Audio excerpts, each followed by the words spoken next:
شہر کے مصروف ترین چوراہے پر ایک بوڑھا فقیر بیٹھا کرتا تھا۔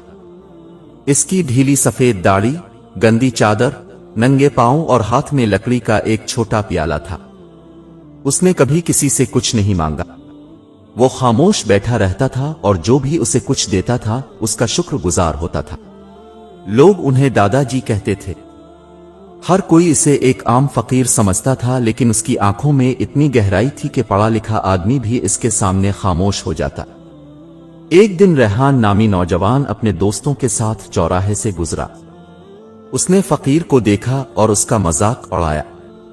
تمہیں کیا ملا؟ ساری زندگی سڑک کنارے بیٹھ کر گزار دی۔ دادا جی نے بس اتنا کہا، جو تم ڈھونڈ رہے ہو میں نے اسے کھو دیا ہے۔ مجھے جو ملا ہے تم اسی کی تلاش میں ہو۔ ریحان ہنس کر آگے بڑھ گیا، لیکن یہ جملہ اس کے دماغ میں اٹک گیا۔ اسی رات ریحان کی نیند اڑ گئی۔ دادا جی کے الفاظ گونجتے رہے۔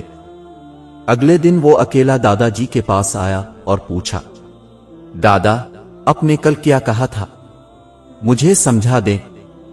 دادا جی نے پیالہ زمین پر رکھا، آسمان کی طرف دیکھا اور کہا، تم سب کچھ رکھ کر آئے ہو، میں سب کچھ چھوڑ کر بیٹھا ہوں۔ پھر دادا خاموش ہو گئے۔ ریحان نے سوالیہ نظروں سے دیکھا تو دادا نے کہا، اگر تم سچ جاننا چاہتے ہو تو کل طلوع آفتاب سے پہلے اکیلے آ جانا۔ اگلے دن فجر سے پہلے ریحان نمودار ہوا۔ دادا جی خاموشی سے اسے اپنے ساتھ لے گئے اور شہر سے باہر ایک ویران قبرستان میں لے گئے۔ وہیں ایک پرانی ٹوٹی پھوٹی مسجد کے پاس بیٹھے اور کہا، یہ وہ جگہ ہے جہاں میں نے دنیا کو دفن کیا تھا۔ ریحان نے حیرت سے پوچھا۔ دادا نے زمین سے کچھ مٹی اٹھا کر ہاتھ میں لی اور کہا، یہ مٹی جس پر تم چلو گے ایک دن تمہیں نگل جائے گی، لیکن تم ساری زندگی اسی مٹی کو اکٹھا کرتے رہو۔ میں تاجر تھا، امیر تھا، لیکن اندر سے خالی تھا۔ جب میری بیٹی بیمار پڑی تو دنیا کا پیسہ اسے نہ بچا سکا۔ اس دن میں نے دنیا سے منہ پھیر لیا اور اللہ سے رشتہ جوڑا۔ ریحان نے دھیمی آواز میں پوچھا، کیا میں بھی سب کچھ چھوڑ کر فقیر بن جاؤں؟ دادا جی نے پہلی بار اس کے سر پر ہاتھ رکھ کر کہا، نہیں بیٹا، فقیر بننے کے لیے پیالہ نہیں، دل خالی کرنا پڑے گا۔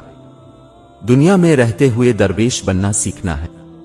زبان بند، دل نرم، نیت صاف، ہاتھ بڑھائے بغیر اللہ سے مانگنے والا فقیر ہے، اور جو دینے کے بعد شکریہ ادا کرتا ہے وہ ولی ہے۔ اس کے بعد کئی دن دادا جی چوراہے پر نظر نہیں آئے۔ ریحان فکر مند ہو کر قبرستان گیا اور دیکھا کہ دادا جی کا جنازہ پرانی مسجد میں تیار ہے۔ دادا خاموشی سے بغیر آواز دیے اس دنیا سے چلے گئے۔ مولوی نے کہا کہ دادا جی نے کل رات کہا تھا، بس آج کسی نے جنازہ نہیں جھکایا۔ ریحان نے کہا، جس نے آنکھیں نیچی کر لیں وہ نہیں دیکھے گا۔ میں نے ایک فقیر کو سمجھا ہے۔ دادا جی جیسے لوگ نہ کتابوں میں ملتے ہیں نہ ہی واعظ و نصیحت میں۔ انہیں دنیا پہچانتی نہیں کیونکہ وہ شور نہیں مچاتے۔ خاموشی سے کسی فقیر کی آنکھوں میں جھانک کر دیکھ لے۔